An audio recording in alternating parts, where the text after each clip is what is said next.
Bonjour et bienvenue sur Automobile Propre. Nous sommes aux côtés du Kia Soul EV qu'on a en test avec Kia France, la version 30 kWh qui est apparue en 2017 pour remplacer le 27 kWh qui était jusqu'ici proposé.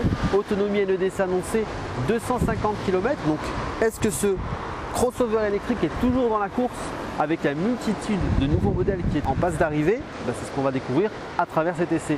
Le Soul EV est proposé en deux niveaux de finition. Donc la finition classique et la finition ultimate. Donc c'est la finition ultimate qu'on a entre les mains.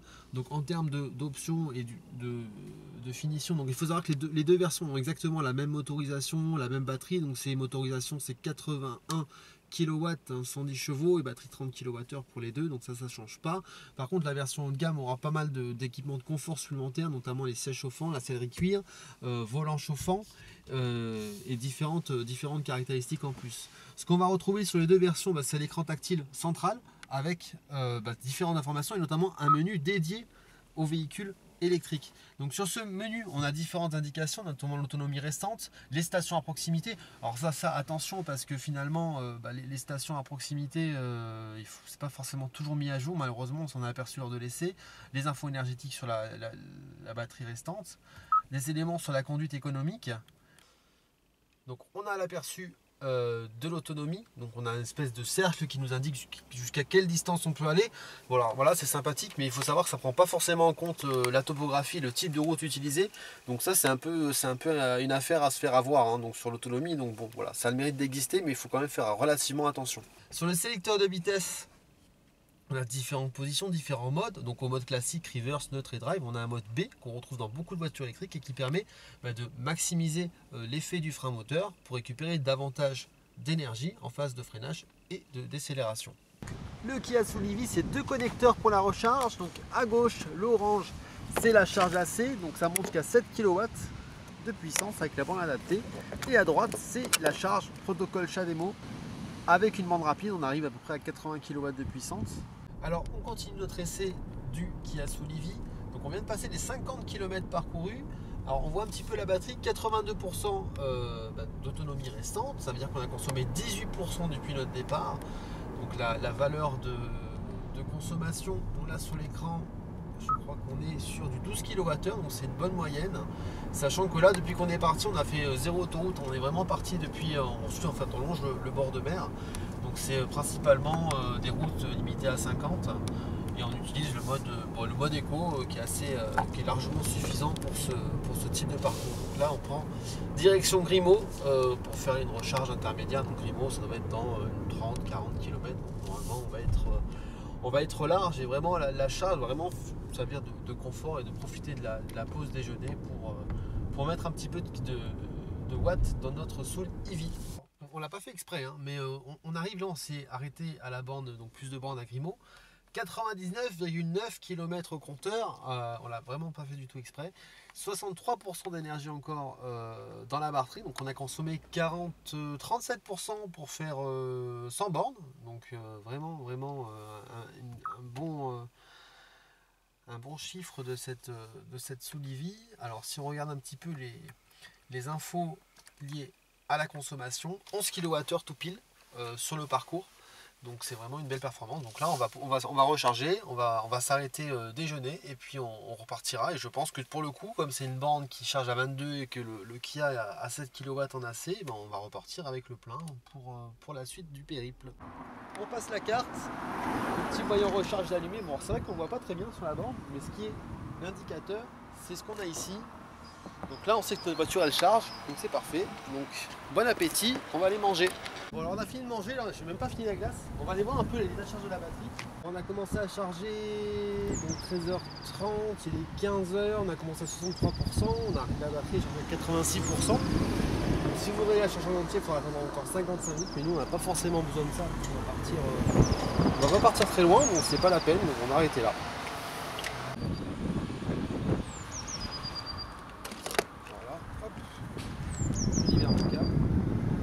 Quand on a une glace à la main, c'est jamais évident. Voilà. C'est ça que sert le caméraman qui va avec. Bon, là j'avoue que je vais pas faire. Pour ceux qui vont déjà rentrer dans ma chambre, ce sera un peu comme une autre. Voilà. très ordonné. Et c'est parti. Alors, le périple se poursuit. On a fait 27 km depuis notre arrêt à Port-Grimaud. Donc là, on part en direction Colobrières. On a consommé 10% de la batterie. Donc là, on est parti à 86%, il reste 76%. Et là, on est un peu dans la pampa, donc ça monte un peu plus. Et bah, du coup, on consomme évidemment un peu plus d'énergie. Alors je crois que ma consommation, alors je ne l'ai pas réinitialisé, alors là il me dit 12,4, mais je pense que c'est davantage parce que là il prend la conso depuis que je suis parti ce matin. Alors deuxième séquence, 40 km parcourus depuis notre départ de Grimaud. Autonomie de la batterie, on nous dit 126 km. On est parti avec 86% d'autonomie après la charge. Et là il nous reste 70%. Donc on a consommé 16% pour faire un peu moins de 40 km. Donc c'est pas tant que ça parce que vraiment ça a bien grimpé. On est passé par un col pour aller jusqu'à notre destination. Alors on est descendu de notre montagne à Colobrières. On est passé par la Londe des Morts. On vient de passer le Lavandou. Donc là il nous reste 40 km pour arriver jusqu'à Saint-Tropez. 50% de batterie tout pile, sachant que depuis la dernière recharge de Grimaud on a fait 90 km et à Grimaud on n'a pas chargé totalement, on était à 86%. Donc encore une fois les performances sont assez bonnes. Donc là il nous reste moins de 40 km jusqu'à Saint-Tropez. Et à Saint-Tropez l'idée c'est de refaire le temps de la visite, de refaire un arrêt recharge pendant 1 heure ou 2 heures. Allez, alors 130 km parcourus depuis la dernière charge. Là on est sur Saint-Tropez et on va essayer de retrouver la station plus de bornes qui n'est vraiment pas loin en théorie pour pouvoir faire notre petite pause recharge. Bon, c'est bon, la charge est activée. Notre petite batterie est allumée. Côté voiture, c'est bon aussi. Donc, on va laisser 1 heure recharger et on revient un peu plus tard. C'est reparti, 1h30 de charge. On a récupéré environ 25% de batterie. Durant cette heure et demie, on était parti à 33%, on arrive à 58%, l'autonomie estimée c'est 100 km. On va pouvoir reprendre tranquillement la route, sachant qu'on va aller jusqu'à Fréjus et après repartir jusqu'à Antibes en passant par l'autoroute, ce qui nous fera aussi tester cette voiture dans d'autres conditions. On a beaucoup insisté sur l'autonomie, mais on vous a moins parlé de conduite et de puissance. Donc le sous-Livy c'est 80 kW, ça veut dire 110 chevaux de puissance maximale avec 2 modes de conduite, un mode éco là qu'on est en train d'utiliser et qui convient vraiment à la majeure partie des cas. Alors au début c'est vrai qu'on a l'impression que la pédale, quand on appuie en mode éco, qu'il y a comme une résistance, mais au final on oublie vite ce petit désagrément qui peut apparaître au départ. Et on s'aperçoit que le mode éco finalement il va convenir à une grande partie des usages. Tout simplement parce que quand on roule en milieu urbain, même extra-urbain, on n'a pas toujours forcément besoin d'avoir une grosse puissance.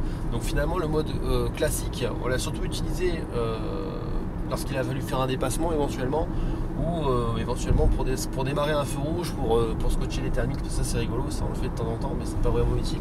Donc vraiment mode éco, ça reste le mode à utiliser majoritairement, et honnêtement ça suffit amplement si on roule tranquillement. Voilà. Et après au niveau de la conduite, je garde aussi le mode B qui permet un petit peu de maximiser l'usage du frein moteur. Donc, ce qui est agréable dans le sous-Livy, c'est qu'en fait on a une position un petit peu surélevée, donc on voit assez bien la route. L'espace intérieur il est vraiment confortable, aussi bien place arrière que place avant. Alors attention à l'arrière, c'est qu'on dit que c'est un 5 places, mais toujours pareil, la place centrale derrière, bon c'est pas vraiment la plus confortable. La série est un peu dure, on a un peu rehaussé, donc vraiment pour un enfant éventuellement, pour un adulte on peut le faire, mais pas vraiment sur des longues distances. À la conduite on a également un économètre. Qu'on retrouve sur toutes les voitures électriques, mais qu'on retrouve ici sur le sous-Livy, qui permet de constater quand est-ce qu'on charge et quand est-ce qu'on consomme de l'énergie. Donc on a un petit, quand c'est en vert c'est mode éco, et quand on appuie un peu plus fort, hop, on rentre en power et ça nous montre un petit peu qu'on consomme beaucoup. Donc ça c'est intéressant pour ceux qui n'ont pas forcément l'habitude et qui veulent comprendre un petit peu comment ça marche, sachant que sur l'écran principal on a aussi des éléments. Voilà, niveau d'éco-conduite, alors je sais pas si ça peut aller plus loin, non ça va pas plus loin. Voilà, on a un classement d'éco-conduite, on a la consommation qu'on a faite. Voilà, donc il y a pas mal de choses, et vraiment nous on trouve que ce sous-Livy, alors même s'il pourrait manquer maintenant, c'est vrai quand on voit les nouveaux modèles qui sortent avec pas mal d'équipements d'assistance à la conduite, l'arrière de franchissement de ligne, les freinages d'urgence, tout ça, ça y est pas, parce qu'on se rend que le modèle a quand même quelques années maintenant. Mais après, en termes d'équipement, on a déjà pas mal de choses. Là, sur la finition un peu haut de gamme, donc la version Ultimate, on a les sièges chauffants, volant chauffant. On a pas mal de choses. Et même sur la première finition, on a déjà pas mal de choses aussi qui font de ce Soul EV une bonne alternative, malgré le fait qu'il reste sur du 30 kWh de batterie. Au niveau des équipements, on a l'écran tactile principal, on a la carte, la navigation, etc. On a aussi la compatibilité avec Apple CarPlay et Android Auto. Ça, c'est toujours intéressant pour ceux qui veulent connecter leur téléphone. On a aussi le toit ouvrant qui est assez sympa parce qu'on a déjà une bonne lumière dans l'habitacle lorsqu'il est ouvert. Et aussi, lorsque l'heure des mois d'été, on peut aussi ouvrir totalement. Alors, c'est parti. Alors, on a fait depuis notre départ de Saint-Tropez, on a parcouru 40 km et là, on vient de rentrer sur l'autoroute au niveau de Fréjus. Donc le niveau de charge de la batterie, il nous reste 42%, donc on a consommé à peu près depuis le départ à 50%, on a consommé 16% pour faire 47 km au compteur précisément. Donc là on rentre sur l'autoroute et évidemment on est à 100, là on est à 110. L'autoroute est limitée à 130. Alors, il faut savoir que les autoroutes du sud de la France c'est quand même assez pentu, donc on va consommer à mon avis pas mal. Et c'est vrai que le compteur et les infos énergétiques descendent beaucoup plus rapidement que quand on l'a roulé à la cool le long du littoral, sachant que là pour le coup on a viré le mode éco. On a pu un petit peu quand même parce qu'on n'a pas envie de se traîner. Donc, on a quand même un petit peu de mal à monter à 130 là. Sur la montée elle pourrait le faire, mais je pense qu'on va éviter parce que là la batterie va pas forcément. On va quand même beaucoup consommer. Donc l'idée c'est d'aller nous arrêter sur l'aire de l'Estérel. Non pas qu'on en ait vraiment besoin, mais plus pour tester l'infrastructure de corridor sur la recharge rapide. Donc on est sur l'aire de l'Estérel et on va s'arrêter à la bande corridor qu'on voit juste à notre droite.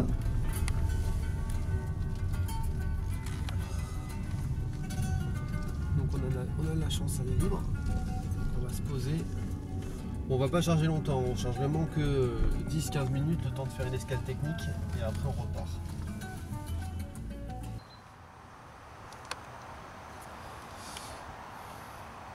Merci de patienter, cette opération peut prendre plusieurs secondes. On attend.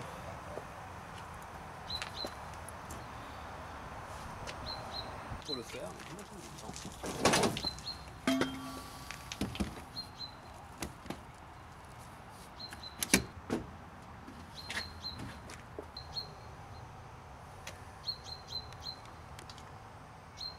On confirme. Lancement de la charge.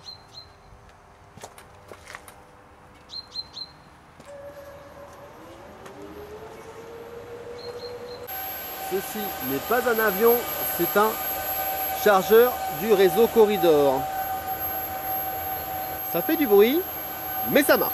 Donc voilà, on a chargé 12,9 kWh, on est resté 17 minutes. Donc là, on est à 76% de batterie. Donc voilà, on va l'arrêter tout simplement. Arrêt de recharge. Sélectionner donc le badge sans contact. On le positionne. Et voilà, fin de recharge. Normalement, l'avion va s'arrêter. On attend. On débranche. Et on pose le câble. Et notre charge est terminée. Bon, alors ce qu'il faut savoir sur le Soul EV, donc c'est une charge en CHAdeMO, donc c'est le connecteur qu'on a ici, qu'on va y tout à l'heure. Et c'est qu'en fait il va monter jusqu'à 80 kW en puissance de charge. Alors là on est limité à 50, tout simplement parce que la borne délivre 50, mais si on avait des bornes qui délivraient 100, il pourrait monter lui jusqu'à 80 kW de puissance, donc charger encore plus rapidement.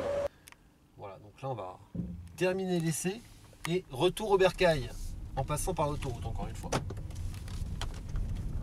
On vient de sortir l'autoroute, on a fait un peu plus de 20 km depuis la sortie des Adrets. On a consommé 10% de la batterie sur cette portion-là. Ça reste relativement correct, sachant qu'on a roulé aux vitesses imposées, à savoir 110 km/h. Bilan de l'essai de ce Kia Soul EV 30 kWh. On a fait 300 km sur l'ensemble du périple, avec une consommation moyenne de 12,5 kWh. Donc les consommations elles ont été assez variables durant le trajet. Donc là, hop, on a On a l'historique de ces consommations, on voit que finalement c'est assez variable, donc 18,2 kWh, c'est le moment où on était sur l'autoroute notamment. Voilà, 10,6, 10,3, 9,4, 5,7, donc ça c'est un peu un record, mais je pense que c'était lorsqu'on était dans une phase de descente.